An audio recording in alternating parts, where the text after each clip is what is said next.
Hi everyone, আমি সুস্মিতা চলে এলাম বিয়েবাড়ির আরেকটি নতুন ব্লগ নিয়ে।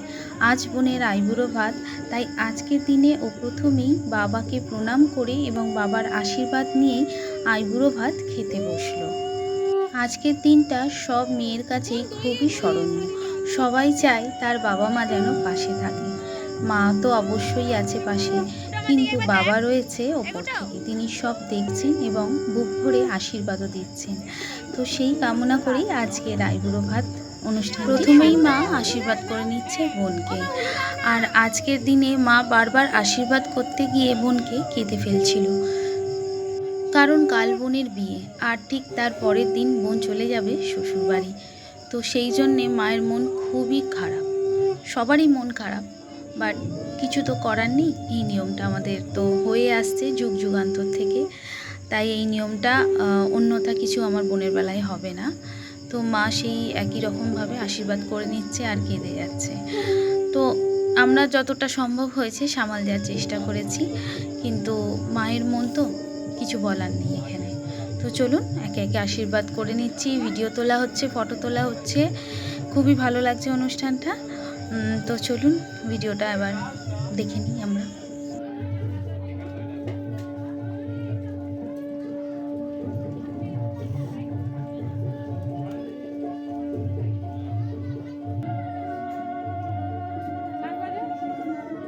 এইবার কাকিমা আশীর্বাদ করে নিচ্ছে বোনকে। আর অনুষ্ঠানটা যেহেতু একটু লেট করে শুরু হয়েছে, মানে বুঝতেই তো পারেন সবাই যে বিয়েবাড়ি, একটা বিয়েবাড়ি মানে কোনো জিনিসটা যে টাইম মতন হবে সেটা কিন্তু খুবই চাপের বিষয়। তাই জন্যে আমরা বেশ কিছু লোকজনকে পাশে খেতে বসিয়ে দিয়েছিলাম, আর যারা খেতে বসেননি, বড়রা যারা রয়েছেন, তারা একে একে বোনকে আশীর্বাদ করে নিচ্ছে।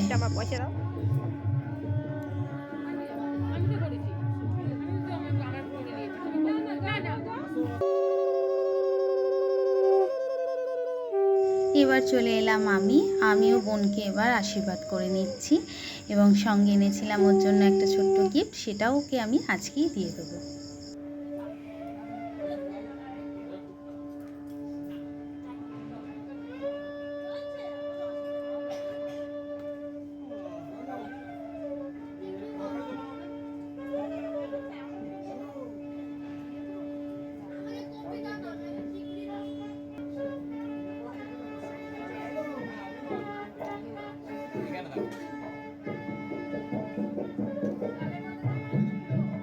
কুটু আমার দিকে একবার দেখবি, এদিকে আমার দিকে দেখ,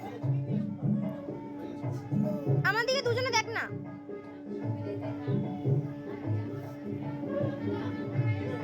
হয়ে গেছে। এবার আন্টি বোনকে আশীর্বাদ করে নিচ্ছে একইভাবে।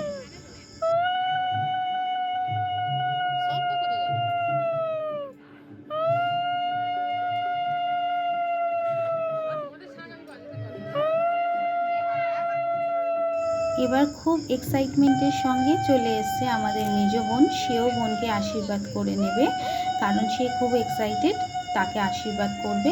দুজনে কিন্তু সমবয়সী, কিছু মাসের ডিফারেন্স তাদের মধ্যে, মানে মেজ বোন হচ্ছে কিছু মাসের বড়, কিন্তু যেহেতু সে বড়, সে আশীর্বাদ করবে, সেটাই তার এক্সাইটমেন্ট। এবার চলে এলো আশীর্বাদ করতে আমার বর, বাড়ির বড় জামাই। দেখে বোঝা যাচ্ছে না, কাজের প্রেশারে সে পাঞ্জাবি যেটা আমি বার করে দিয়েছিলাম সেটা পরার সময়টুকুও পায়নি। সকাল থেকে যে জামা পরে কাজ করছে, একবার প্যান্ডেলের পেছনে আর একবার ক্যাটারারের পেছনে, সেইটা পরেই আশীর্বাদ করেছে। আর এইটা হলো আমাদের বাড়ির মেজো জামাই, এও সেই একই জিনিস পাঞ্জাবি বের করে দিয়েছে।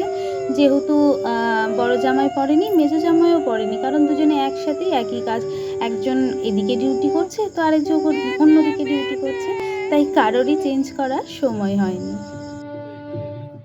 আর এটা হলো আমাদের ভাই, ওকে মুড়ো খাওয়ানো হচ্ছে যাতে সামনের বছর ওরও বিয়েটা দিতে পারে।